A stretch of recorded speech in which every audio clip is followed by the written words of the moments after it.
10 years from now, you will surely become someone. The big question is who? What are you becoming? And if you go to work on it now, sure enough, in a very short period of time, you can take on a new direction to become the kind of person you want to be. There's a very important question to ask, and the question is 10 years from now you will surely arrive, and the question is where. So to answer the question of where you want to arrive and the kind of person you want to be, you've got to get serious. What I would ask you to do starting today is get excited about committing an act that's positive, an act that's constructive to make the changes in your life that you want made and to go the direction that you want to go. Get excited about your potential. Human capacity is usually never the problem. Little children can learn several languages, but we can learn to do the most incredible things. All we need to do is take the time to do it. So it's not a matter of capacity, it's a matter of judgment. It's a matter of excitement, it's a matter of will, and it's a matter of wanting to bad enough. So it's pretty exciting to know that any day you wish, you can change your life. Any day you pick out, you can make major changes. It doesn't ever have to be the same again. And that's exciting, knowing that intellectually and personally, you can actually do the things that will make major changes in your life. There's so many things to work on this that if you don't get busy and work on it, sure enough, the time will pass. And sure enough, 5 years from now, you'll wind up where you don't want to be wearing what you don't want to wear, driving what you don't want to drive, being what you don't want to be. Now's the time to fix it. Now here's 3. You've got to get going. All of the things that you've learned will not do you that much good if you don't put it into an action plan. You've got to get going. In my management leadership seminar, we teach game plans, how to put all the good things that you've learned into action. Economic action, social action, personal action, how to make the changes and how to actually do the work, how to actually function, get going. That's the key.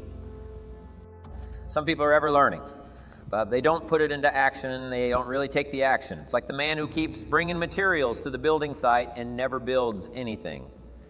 He keeps bringing in the sand and the gravel and the windows and the doors and the roofing material, and he just stacks up all these supplies. But he never builds anything. See, if you do that long enough, fairly soon, they'll come and take you away. You've got to do something with what you've learned. You've got to take action. You've got to get going. So that's one of the most important things to learn, how to design your days, how to design your weeks, and how to design the months so that you take the proper action to get the proper return that you're looking for, whether it's economic or personal. Get going. It's a major key. Now let me show you what triggers all emotions into activity that brings result. And results is the name of the game. Here it is. Action. Finally, you must do something about how you feel, Jesus, the master teacher, said. Don't just be listeners, be doers. The world admires the doers, whatever it takes to get you to try harder.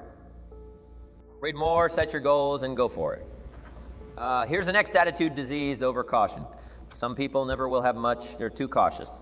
Now, you can also be too reckless, but you can also be too cautious. This is called the timid approach to life, and my caution was always the risk. Risk used to drive me right up the wall.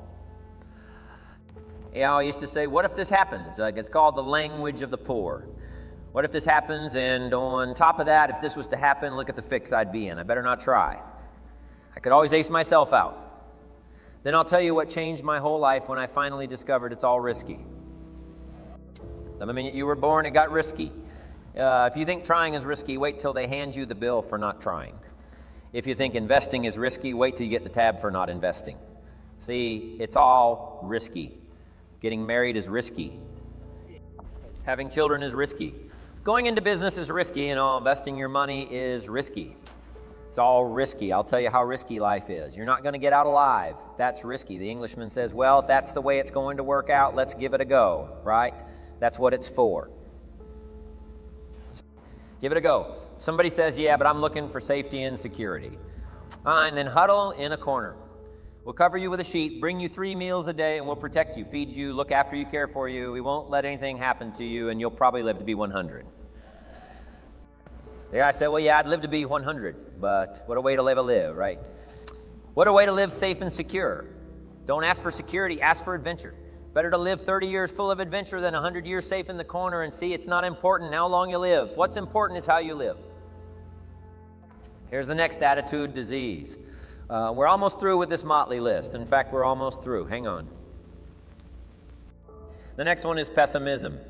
Pessimism, the deadly disease of always looking on. The bad side, the problem side, the difficult side, checking all the reasons why it can't be done. The poor pessimist leads an ugly life.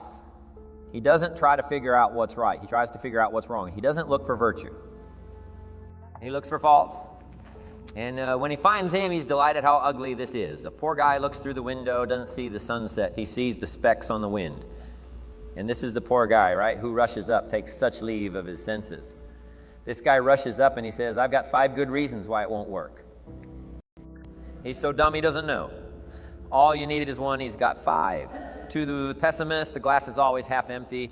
To the optimist, the glass is half full. Why would the same measure affect people 2 different ways? The answer, it all depends on how you look at it. Our lives are mostly affected by the way we think things are, not the way they are. The way we think there affects us most. There's a subject we don't have time to get into tonight called better thinking habits. Well, the major thing Shove taught me when I met him. He said, poor thinking habits keeps most people poor, not poor working habits. Most people work hard, but they don't think hard. And Shove taught me that the mind is like a factory, a mental factory, and whatever you think about all day long pours ingredients into this mental factory. And that's what builds the economic, social, financial fabric of your life. He quoted me a Bible phrase that says, as you think so, you become. How awesome. When he talked about poor thinking habits, he had me. I used to start the day reading the morning newspaper. I mean, you can believe that or not. I'd get a cup of coffee and read the paper. I'd load up on wars and riots and murders and stabbings and killings and bank robberies and muggings and car wrecks and tragedies. I'd even read the back pages. Seemed to like that stuff for some weird reason. I'd load up on all that and then I'd start the day. You can imagine the kind of days I used to have. You walk around on your financial knees. They call you economic pee-wee. The guy says, I want to be a great leader. Wonderful. The first thing we do is follow him to his house. When we get there, we walk in and check his library. Somebody says, well, why check his library?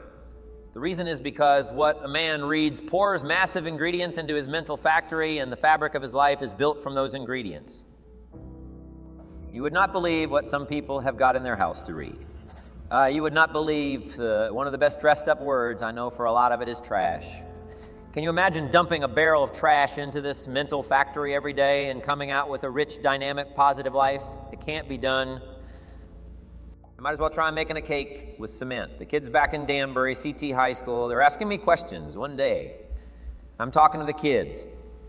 Kids got good questions these days. One of them said to me, Mr. Rohn, how do you build a good life? I said, it's simple. It's not easy, but it's simple. Here's how you build anything. Select the right ingredients. Keep out the wrong ingredients. And it starts with thought. Everything starts with thought. So you must be wise and careful what you think about, because that starts everything. You got to be wise and careful. I asked the kids what would happen if somebody dropped sugar in my coffee. They said, well, you'd be okay. I said, what if somebody dropped strychnine in my coffee? They said, well, you'd be dead. I said, correct. Lesson 1, life is both sugar and strychnine. You've got to be careful. I said, what if my worst enemy drops in the sugar? They said, will you be okay? I said, what if my best friend, even by accident, drops in the strychnine? They said, well, you'd be dead. I said, correct. Lesson 2, watch your coffee. You got to be careful. See, it doesn't matter who hands you the bad stuff. It doesn't matter where you get the bad stuff. It'll still do its damage on your bank account, wherever you get it. Mr. Shoff gave me one of the greatest phrases when I first met him, when he said, Jim, every day stand guard at the door of your mind. How important? Stand guard at the door of your mind, and you decide what goes into your mental factory.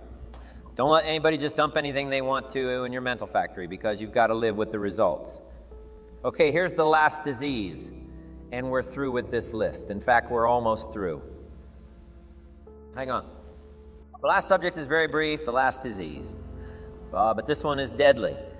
Engage in this one, indulge in it even slightly, and you might as well forget the future, because it's going to forget you. Complaining, crying, trying, griping. A Bible word called murmuring. See, that'll ace your future. And 5 minutes complaining. And you have wasted 5, and you may have begun what's known as economic cancer of the bone. Sure, they will soon haul you off into a financial desert, and they'll let you choke on the dust of your own regret. I hope I said that. Well, so you won't forget it's a deadly disease. If you don't think it's bad, the children of Israel of Old Testament fame, typical of us all, their story just happened to get in the book. Story says children of Israel were slaves. God performed a series of dazzling miracles and got them out, and now they're heading for the promised land. Remember the story? Heading for the promised land. Tragedy of the story, they never got there. Reason from day one, they started to complain. They griped about the water.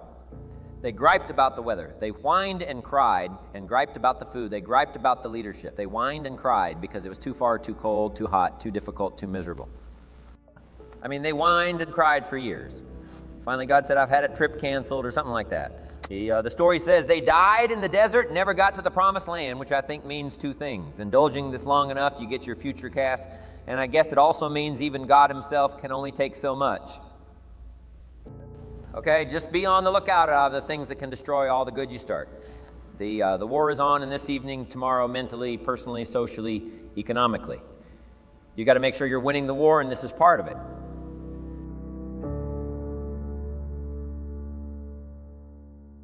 Get ready for next month this month.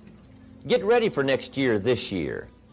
Always be a day ahead and a step ahead and a year ahead in your research and your development, in researching your own feelings and life and what's going on, so that no matter what conversation comes up, what chance to communicate comes up, whether it's a business communication or a personal communication, whether it's social, whatever it is, you'll be more ready for it a few months from now than perhaps you are now, just because you're doing it deliberately and consciously. So that's number one, have something good to say. First step to good communication. Here's the second step. Say it well.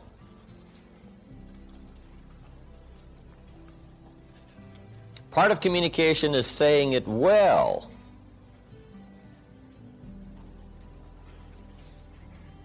And there are some key points on saying it well. Having a good conversation that gets your point across, but also gets the job done. Saying it well is a matter of repetition, conscious repetition. Some people say it over and over and over, but they don't get any better at it. But conscious participation, repetition, will help you to say it better. See, my first seminars, they were not that good. I'll admit that. But guess what? I did it again with the thought in mind of getting better. I did it again with the thought in mind of getting better. Okay? I practiced it some more. I did it some more. I went over it again. I went over it again. And sure enough, if you do it over and over and over and over consciously with the thought of getting better, guess what? Anybody can get better. People often wonder why I can do the evening seminar, 3.5 hours, most of you have been there, and I don't use any notes. Interesting. Once in a while someone asks me, how can you do 3.5 hours and you don't use any notes? And it's very simple. Anybody could do it. Guess why I'm able to do it? I've done it a few thousand times. See, if you do something a few thousand times consciously, sure enough, you will get better and better and better. So whatever you're doing now in the way of communication, the question to ask is, how long do you want it to take to get good at it? You say, well, I want to get good right away. Then you got to do it over and over and over and over. Repetition helps you to get better. So the second step to good communication is saying it well. Now, there's some other points on saying it well. Here they are. One, say it with sincerity. And I don't know any substitute for sincerity.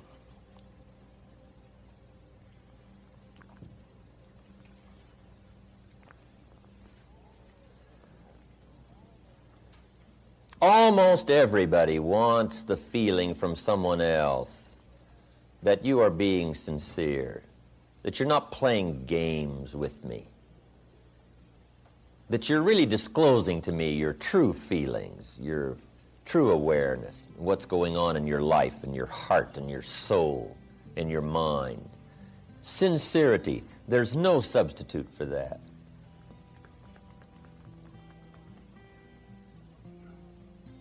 Once in a while, someone asks me, when the seminar's finished, they say, look, Mr. Rohn, everybody's gone now, but tell me the truth now.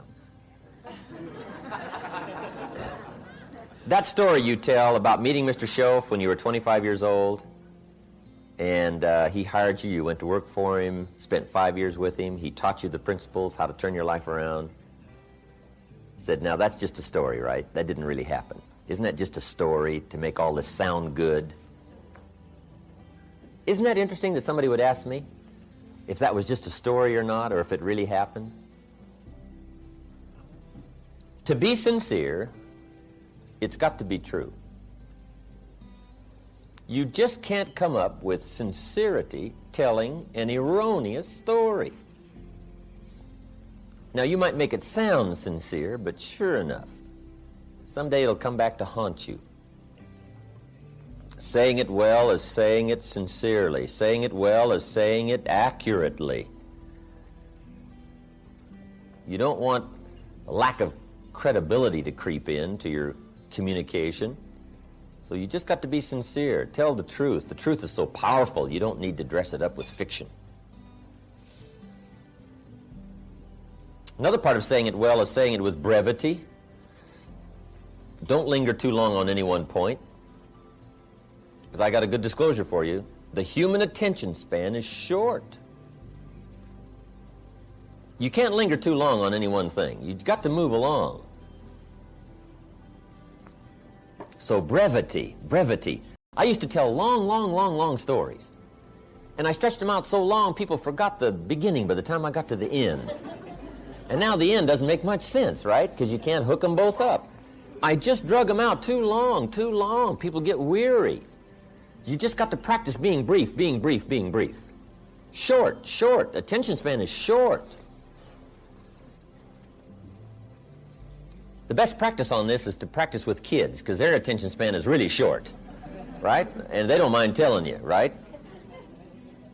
You start talking to the kids, right? And kids say, how long is this going to take, right? I mean, right away they get the feeling you're going to take 30 seconds. And you should only take 10, right? I mean, they get bored right away. So short. Make your stories short. Be brief in your illustrations. If you're going to say, here's something that happened to me one time. Don't give people a feeling now that you're about to launch into a 20-minute story. Just make sure you get the feeling across that you're going to be brief. It isn't going to take long. You're going to get the story across. And I guess part of that is our high-powered, speeded-up way of living, especially in this country. But it is true. If you want to be effective in communication, you've got to be brief. On any one point, you can't linger long. And I think I've lingered long enough on that point. Next, saying it well is saying it with style. Now, part of style is your personal style. And this involves a whole lot of things. It can involve gestures. It can involve facial expressions. You talk with your eyes. You know, you speak with your facial expressions as well as with your words. Some people talk more with their hands. That's part of your style. Gestures, all of that. Now, here's the key on this, is to develop your own style. However, be a student of style. First, have something good to say. Second is to say it well. Consciously say it well. Practice saying it well. Get to where the words come more clearly, more freely. Things you used to stumble over when you talked a year ago, you just correct that. You just correct it so that now it flows better. Shorten the stories. Used to be long. Now they're shorter. You just do all that consciously, so that you get better and better at it, saying it well. Okay, here's the third step to good communication. And this is so important. Read the effect you're having. When you communicate, see, that's just major.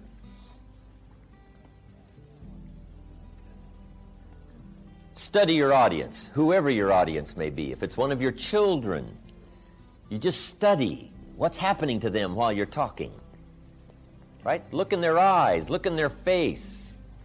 Analyze what's going on between you and whoever you're talking to, another person, whether it's a business conversation or a social conversation, you've got to be keenly aware of what's happening to whoever you're communicating with. Now, a real challenge is communicating with an audience. We had about 1,200 people the other night in Orange County, right? And I've got to make sure that everybody from down here, down in front, way in the back, how to gather up 1,000 people's attention, right, for the 3.5-hour period. Now, that's a real challenge. I didn't used to be that good at it. In fact, when I first started lecturing, I was hardly aware of my audience. I was so absorbed in my notes and my material, guess what? They could have all got up and left, and I would have never known it. I wouldn't have missed them. I'd have just kept right on talking, right? Because I was so absorbed in the material, I was so absorbed in trying to say it right and do it right, that I was not aware of what was going on with my audience. But you've got to read the effect you're having for really effective communication. Now, if it's just an informal communication situation, you can just ask the question, do you read me? Right? Does it make sense? Did I say it well? And you get this feedback right. So you can actually start checking how you're doing with somebody if it's informal. You can just ask, okay? Now, what you've also got to learn to do is read some of the subtle things that are going on with whoever you're talking to. Because especially humans, or especially adults, you know, when we get a little older, we have these tricky ways of looking like we're interested when we're really not. And if you want to be a good communicator, you just got to pick up some of those signals. Now, part of it you can pick up by what we call body language. Some people just sort of quickly disclose their feelings about whether or not you're effective or it's coming across, and they just sort of relay to you by their, what we call body language. It's kind of a new study. I haven't studied that much about it, but there is a book called How to Read a Person Like a Book. How to Read a Person Like a Book by Nuremberg.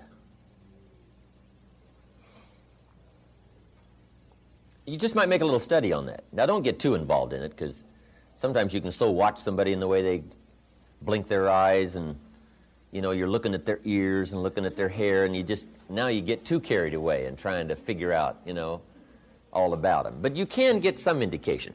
But here's what'll play you good no matter what. It's called just pure common sense. You just look at somebody, you can kind of tell. If somebody just folds their arms and they tuck their head down like this, sure enough, you've probably got some more selling to do. I mean, you've got to pour it on, or maybe you should change the subject, or maybe you should quit, right? You just kind of analyze, you know, what's going on here, right? Some things are just fairly obvious. You know, if a guy's leaning toward the door like this, it's probably a sign, right? I mean, you say, oh, I got it, right? Clear. I've got a good word for the common sense approach, and it goes like this. Let the obvious be your best teacher. Whatever you do, don't ignore the obvious. You know, sometimes we say, oh, it couldn't be. Yes, it probably is.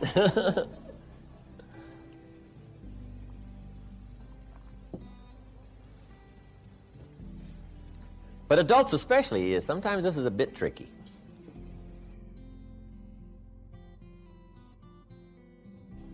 People smile, nod their head like this, and they got you shut off, and you just don't know.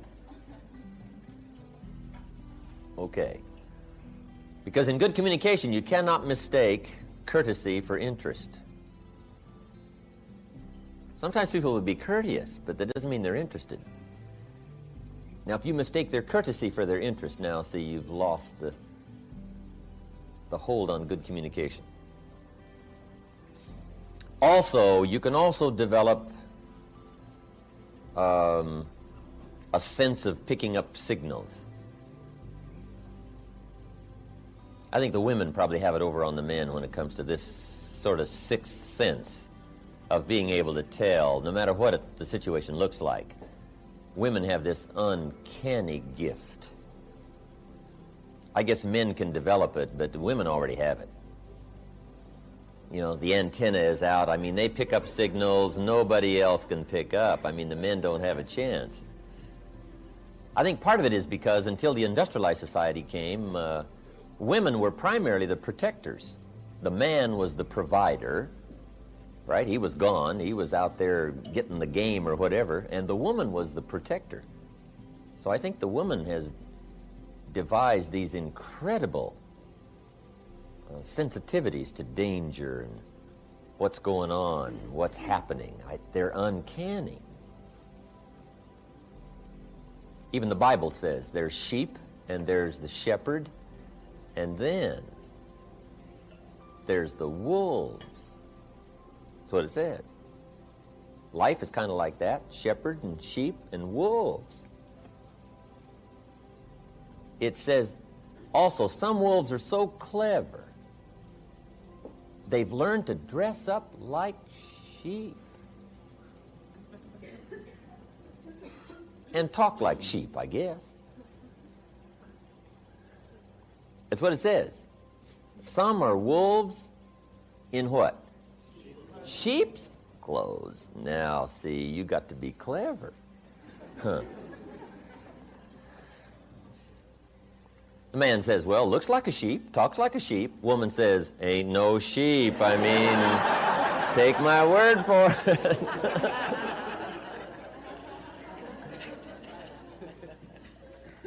But that's that long developed instinct, I guess, right? In the middle of the night, she says, wake up, something isn't right out there. He says, right? I mean, he's gone, right? She says, no, something, right? She has this uncanny sense. So that's part of, being able to read is picking up, Mr. Schoaf called it signals. He says we all throw off signals, vibrations. I don't understand all I know about that. But have you heard the expression, a dog can tell whether or not you're afraid of him? I guess that's true. We throw off a certain kind of signal, and animals, right, they just pick it up, they know. And you can't fake them out, right? You can say, I'm not afraid of you. Dog says, who are you kidding, right? I mean, come on.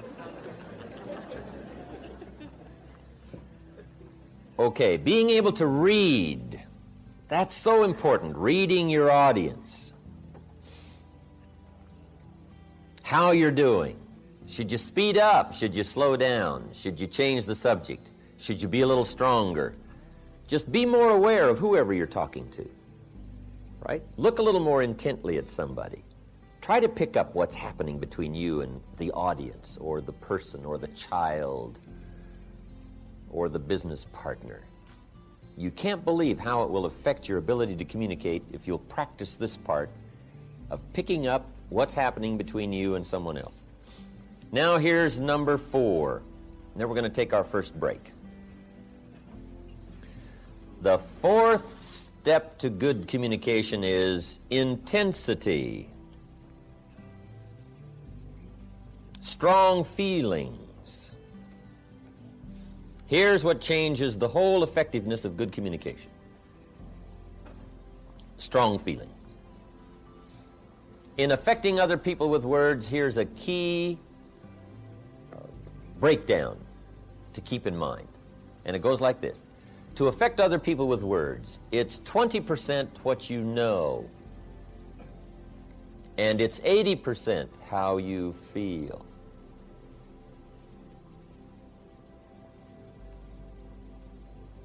Feelings and emotions changes the whole outcome of communication. Intensity. Words loaded with emotion have the best effect.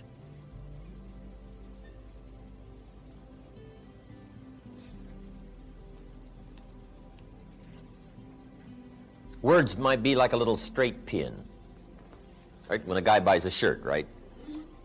It's got all these little pins in it, right? Where they pinned all together. So you start pulling out all these straight pins.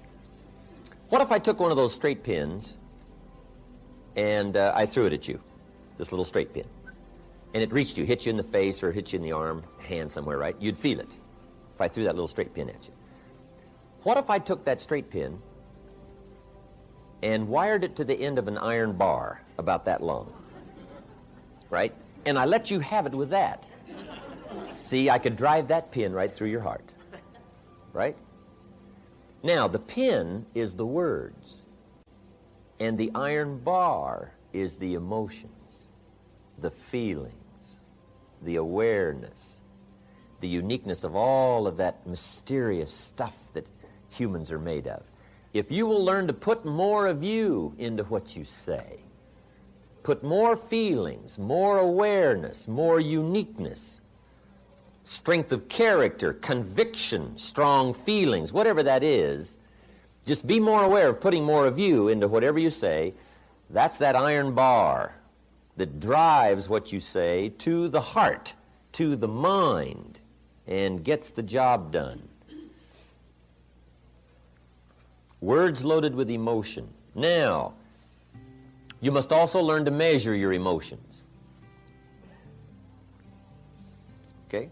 You don't want a major outburst for a minor point. Learn to measure it. Okay? Some conversations or some points may need, right, just a mild blend of emotional feelings. And then another point may need a strong one. But you got to learn to measure that, okay? Not too much for something minor. You don't want to shoot a cannon at a rabbit. Right? It's effective, but you got no more rabbit. So learn to measure your emotions. Now, here's something important. Where does emotion come from? Where do our feelings come from? Here's where they come from. The emotions that can really help in all of your future conversations, communication. It's the blend of all of your experiences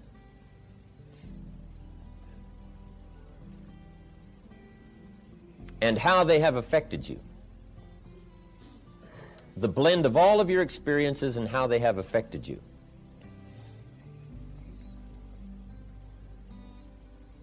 That creates now your emotional content, creates your emotional vitality and worth.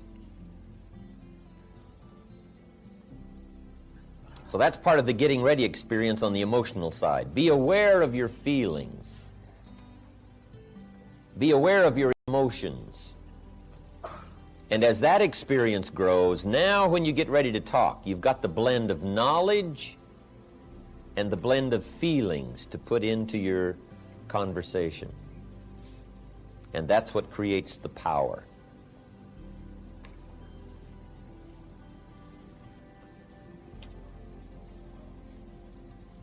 Now I have one more point and we'll take our break.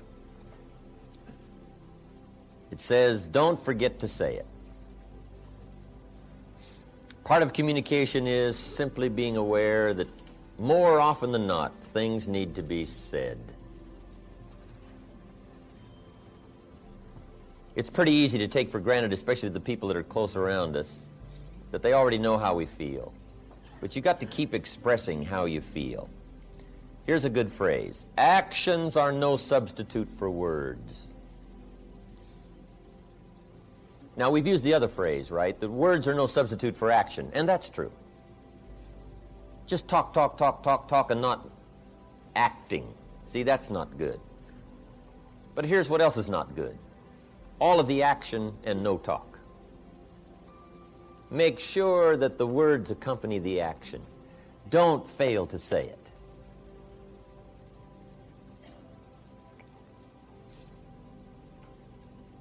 Probably one of the greatest difficulties in married life is this breakdown in communication, not clearing the air often enough, not keeping this open dialogue going constantly. One thing I found out, take nothing for granted. Say, well, surely they understand. Well, just explain it one more time. Just say it one more time. Don't take a chance that whether they know it or not. Bring up the subject again. Make sure it's clear. It's too easy to let it slide and not make it clear.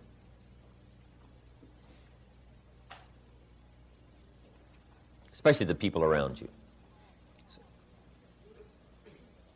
Say, how often do you have to tell the people that you love them? How often? Answer, often. Often. We all need reassurance. We all need it to be clear and pointed so that we know. There are some things you just don't let go. And there are some actions that will only say certain things they won't say at all. You can give somebody flowers, but flowers won't do all the talking. Flowers say, you remembered. That's probably what flowers say. But flowers don't say, you do incredible things to me. Nobody affects me like you do. Now, see, flowers will talk, but they won't say that. That's the card you've got to put along with the flowers. Let the flowers say whatever they can say, but then don't fail to put the other words with it, because the words are so important. Judy gave me this watch back when I had a birthday in 1972, I believe it was. And it was a neat watch, Le Coultre. If all goes wrong, I can cash the watch in and live for a while, right? I mean, Judy was always doing things like that. Fabulous watch, neat gift for my birthday. But see, better than the watch was what she wrote on the back. I appreciated the watch, but the words were better than the watch.